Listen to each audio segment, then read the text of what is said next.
నమస్తే, welcome to Leo. మనతో ఉన్నారు తెలుగుదేశం పార్టీ అధికార ప్రతినిధి అప్సన్ రాజేష్ గారు. సార్ నమస్తే. నమస్కారం సార్, గన్నవరంలో ఎయిర్పోర్ట్ మూసేయబోతున్నారని చెప్పి సాక్షి రాస్తున్నటువంటి ఒక రాత్రి మనం చూస్తున్నాం. వాస్తవానికి అమరావతిలో ఇంటర్నేషనల్ ఎయిర్పోర్ట్ కట్టడాలు జరుగుతుందని చెప్పి భూసేకరణ అయితే జరుగుతుంది. కానీ ఇలాంటి సమయంలో గన్నవరం ఎయిర్పోర్ట్ మూసేస్తున్న దాంట్లో ఎంతవరకు వాస్తవాలు ఉన్నాయి? సాక్షి రాత్రల్ని నమ్మొచ్చా లేదంటే ఏం చెప్తారు? అంటే ఇక్కడ గన్నవరం ఎయిర్పోర్టు ప్రస్తుతం ఎగ్జిస్టింగ్ ఎయిర్పోర్టు. గన్నవరం ఎయిర్పోర్ట్కి అంతర్జాతీయ స్థాయి దక్కింది వాస్తవం. ఇంటర్నేషనల్ ఎయిర్పోర్ట్గా గన్నవరం ఎయిర్పోర్టుని దాని స్థాయి పెంచారు. సింగపూర్ లాంటి దేశాలకి గన్నవరం ఎయిర్పోర్ట్ నుంచి విమానాలు నడుస్తున్నది కూడా వాస్తవం. అయితే గన్నవరం ఎయిర్పోర్టు ప్రస్తుతం ఉన్న సైజు, అక్కడ ఎయిర్పోర్ట్ని ఇంకా అదనంగా విస్తరించడానికి అక్కడ భూసేకరణకి కొంత అవాంతరాలు ఉన్నాయి. గతంలో ఉన్న స్థాయి నుంచి చాలా వరకు విస్తరించారు. ఇంకా అక్కడ కొత్త టెర్మినల్ల నిర్మాణం ఇవన్నీ జరుగుతూ ఉన్నాయి. వీలైనంత వేగంగా ఆ టెర్మినల్ల నిర్మాణం పూర్తి చేసి గల్ఫ్ దేశాల లాంటి దేశాలకు కూడా సర్వీసులు పెంచాలి అని చెప్పని విజయవాడకే పరిమితం కాదు, ఆంధ్రప్రదేశ్ పౌర సమాజం కోరుకుంటా ఉంది. కారణం ఏంటి అంటే ఇవాళ అమెరికా లాంటి దేశాలు, ఆస్ట్రేలియా లాంటి దేశాల్లోనే కాకుండా గల్ఫ్ దేశాల్లో వివిధ అంటే ఉపాధి రీత్యా వలస వెళ్ళిన వాళ్ళు చాలామంది ఉన్నారు. అటువంటి వాళ్ళు ఇవాళ హైదరాబాద్కో లేదంటే చెన్నైకో వెళ్ళి వాళ్ళ విమానాలు అందుకోవాల్సి ఉన్న నేపథ్యంలో అదే ఫెసిలిటీ విజయవాడ నుంచి కనుక అందుబాటులోకి వస్తే విజయవాడ ఎయిర్పోర్ట్కి ఒక ఏడాది అడ్వాంటేజ్గా మారుతుంది అని చెప్పని ప్రజల నుంచి ఆ డిమాండ్ వ్యక్తం అవుతూ ఉంది. బహుశా నేను అనుకోవటం ప్రభుత్వం కూడా దాన్ని పరిగణలోకి తీసుకోవచ్చు. అయితే ఇక్కడ గమనించుకోవాల్సింది ఏంటంటే అమరావతి నగర నిర్మాణం జరుగుతూ ఉంది. భవిష్యత్తులో విజయవాడ, అమరావతి, గుంటూరు కలిపి, ఎందుకంటే ఇవన్నీ సిఆర్డిఏ పరిధిలోనే ఉన్నాయి. ఇప్పుడు ఎలా అయితే హైదరాబాదు, సికింద్రాబాదు, దీనికి అడిషనల్గా సైబరాబాద్ నిర్మాణం జరిగిందో, ఇప్పుడు దీనికి అదనంగా ఫ్యూచర్ సిటీ అని చెప్పని హైదరాబాద్లో ఎలా నిర్మాణం చేయాలని చెప్పని సంకల్పిస్తున్నారో, అలాగే ఈ సిఆర్డిఏ పరిధిలో ఇంకొక 15-20 సంవత్సరాల నాటికైనా సరే ఒక మహానగరంగా రూపాంతరం చెందడానికి ఆస్కారం ఉంది. ఈరోజు ఇవన్నీ అయిపోయినాయి. మనకి పాతాళ భైరవి సినిమాలలోగా పాతాళ భైరవి విగ్రహం ఇలా తలకు తాకించుకొని ఏ కోరుకుంటే అక్కడ ఒక నగరం సృష్టింపబడుతుందని చెప్పని మనం చెప్పలేం. దీనికి ఇంకా చాలా ఫ్యాక్టర్స్ యాడ్ అవ్వాల్సి ఉంది. అక్కడ ఉపాధి కల్పన కల్పించగలిగే చాలా సంస్థలు రావాలి. తద్వారా అక్కడ హ్యాబిటేషన్స్ పెరగాలి, డైరెక్ట్ అండ్ ఇండైరెక్ట్ ఎంప్లాయ్మెంట్ పెరగాలి. అక్కడ సహజ సిద్ధంగా జన ఆవాసాలు పెరిగి ఆ నగర విస్తీర్ణం పెరిగి ఇవంతా ప్రాక్టికల్గా గ్రౌండింగ్ అవడానికి అట్లీస్ట్ ఒక 10 సంవత్సరాల కాలం పడుతుంది. ఆనాడు అప్పటికప్పుడు ఒక ఎయిర్పోర్ట్ నిర్మాణం చేయాలి అని అంటే సాధ్యమయ్యే పని కాదు. ఓ గ్రీన్ఫీల్డ్ ఎయిర్పోర్ట్ నిర్మాణం జరగాలి అని అంటే ఓవర్నైట్ సాధ్యమయ్యే పని కాదు. దాన్ని దృష్టిలో పెట్టుకొని ఇప్పుడు హైదరాబాదు శంషాబాద్ ఎయిర్పోర్ట్ ఉంది. చంద్రబాబు నాయుడు గారు ముఖ్యమంత్రిగా, దేవేంద్ర గౌడ్ గారు రెవెన్యూ మినిస్టర్గా ఉన్న రోజుల్లో సుమారుగా 5,000 ఎకరాలు ఆ రోజుల్లో ల్యాండ్ అక్విజిషన్ చేశారు.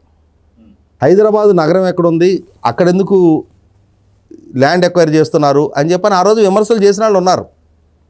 కానీ ఇవాళ హైదరాబాదు నగర విస్తీర్ణం చూసినప్పుడు నగరం ఇంతటి స్థాయిలో విస్తరిస్తూ ఉన్న క్రమంలో ఈ విస్తరించిన తర్వాత 5,000 ఎకరాలు ఎక్వైర్ చేయాలంటే అసలు ప్రభుత్వానికి సాధ్యం కాదు. కాబట్టి ప్రభుత్వం అమరావతి నగర విస్తీర్ణాన్ని రేపటి రోజున విజయవాడ, గుంటూరు, అమరావతి, ఓ పక్క మంగళగిరి, విజయవాడకు అటువైపున ఇబ్రహీంపట్నం అప్ టు కంచికచర్ల వరకు, ఇటువైపు సత్తెనపల్లి, ఇటువైపు కూడా నగరం విస్తరించడానికి చాలా వ్యాస్ట్ స్కోప్ ఉంది.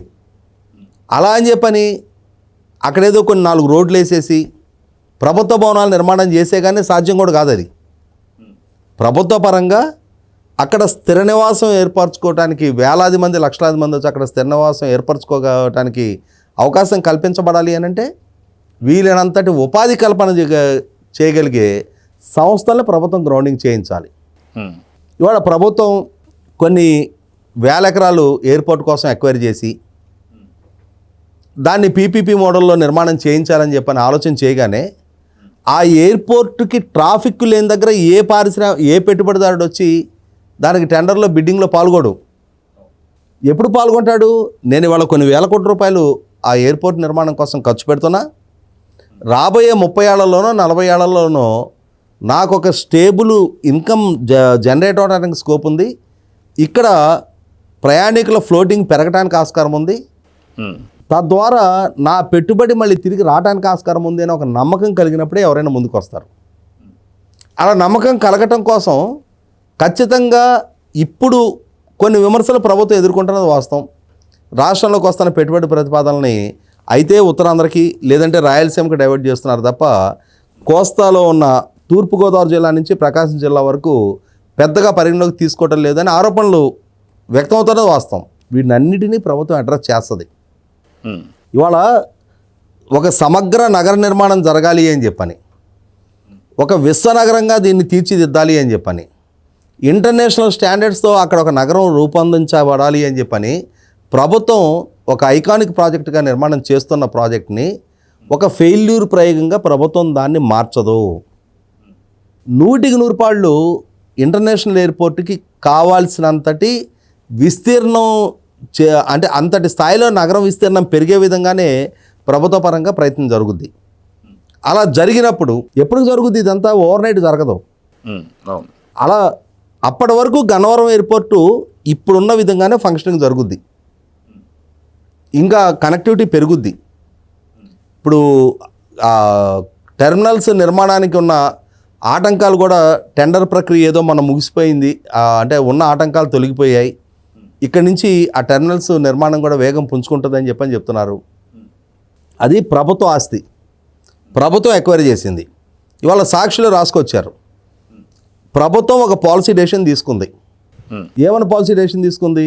ల్యాండ్ ఎక్విజిషన్లో దానికి కాంపన్సేషన్ ఇచ్చి భూములు సేకరించాలంటే కష్టం కాబట్టి భూ సమీకరణలో భూములు ఇవ్వండి. ఇవాళ ఎయిర్పోర్ట్ నిర్మాణానికి కనుక మీ భూములు ఇస్తే మీకు రాజధాని ప్రాంతంలో ప్లాట్లు ఇస్తామని చెప్పని ప్రభుత్వం ఒక పాలసీ డెసిషన్గా 2019కి ముందు తీసుకున్నారు. ప్రభుత్వ పిలుపుకి స్పందించి అక్కడ ఎయిర్పోర్ట్ ఎక్స్పాన్షన్ కోసం రైతులు ముందుకు వచ్చి భూములు ఇచ్చారు. ప్రభుత్వం తన మాట నిలుపుకుంటూ వాళ్ళకి భూములు ఇక్కడ ప్లాట్లు ఇక్కడ కేటాయింపు చేసింది. ప్లాట్లు ఎక్కడి నుంచి కేటాయింపు చేస్తారు? వాళ్ళ ఏ గ్రామ పరిధిలో ఆ గ్రామంలో ఎక్వైరీ చేసిన సమీకరణలు చేసిన రైతులకి వాళ్ళ స్టేకు వాళ్ళకి ఇవ్వాల్సిన రిటర్నబుల్ ప్లాట్లు పోను ప్రభుత్వానికి కొంత భూములు మిగిలినాయి. ప్రభుత్వం దగ్గర ఏ ఆస్తి మిగిలిందో దాంట్లో నుంచి ఎయిర్పోర్ట్ రైతులకు కేటాయింపు చేయాలి. అలా చేసిన కేటాయింపులు ఇప్పుడు ఏ గ్రామంలో రాజధాని నిర్మాణం కోసం సమీకరణలో ఇచ్చిన రైతులకు ఆ గ్రామ పరిధిలో ప్లాట్లు కేటాయింపు చేస్తున్నారు. కానీ మరి బయట ప్రాంతం వీళ్ళు బయట ప్రాంతంలో ప్రభుత్వ వాటాకు వచ్చిన స్థలాల్లో కేటాయింపు చేయాలి. ఒకరికి ఇక్కడ వస్తుంది, ఒకరికి ఇంకొక దగ్గర వస్తుంది, ఒకరికి ఇంకొక దగ్గర వస్తుంది. ప్రభుత్వం దగ్గర ఏ భూమి అవైలబిలిటీ ఉంటే ఆ భూమి ఇస్తారు. దానికి వంకలు పెట్టి ఒక ముగ్గురికి ప్రైమ్ ల్యాండ్లో భూములు వచ్చినాయి. మీ భూములు కూడా ఇవ్వాల్సింది కదా, మీకు కూడా వచ్చాయి కదా. పోనీ వేరే రైతులు ఎవరన్నా మాకు దక్కలేదు. ఇప్పుడు రైతులు భూ సమీకరణలో రాజధాని నిర్మాణం కోసం భూములు ఇచ్చిన రైతులకి వాళ్ళ గ్రామ పరిధిలోనే భూములు ఇచ్చేటట్టుగా ఒప్పందం చేసుకున్నారు ప్రభుత్వంతో. ఆ ఒప్పందం మేరకు ప్రభుత్వం వాళ్ళకి ఆ గ్రామ పరిధిలో భూములు కేటాయింపు చేసింది. ఆ భూములు కేటాయింపు చేసిన క్రమంలో కూడా పారదర్శకంగా లాటరీ విధానంలో కేటాయింపులు చేసింది. మేము ఎక్స్పెక్ట్ చేసిన మన కోరికలు ఉండొచ్చు, మనకు నార్త్ ఈస్ట్ కార్నర్ ఉండాలి, కమర్షియల్ ప్లేస్లో మన ప్లాట్ ఉండాలి అని మనకు అనిపించవచ్చు. కానీ లాటరీ విధానంలో పారదర్శకంగా ప్లాట్లు కేటాయింపు చేసినప్పుడు ఇప్పుడు 500 గజాల ప్లాట్లు దక్కే ఎలిజిబిలిటీ ఉన్న వాళ్ళు ఎవరున్నారో వాళ్ళందరికీ 500 గజాల లేఅవుట్లో ఇచ్చారు. చిన్న ప్లాట్ల అవకాశం ఉన్న దగ్గర వాళ్ళకి ఆ విధంగా కేటాయింపులు చేశారు.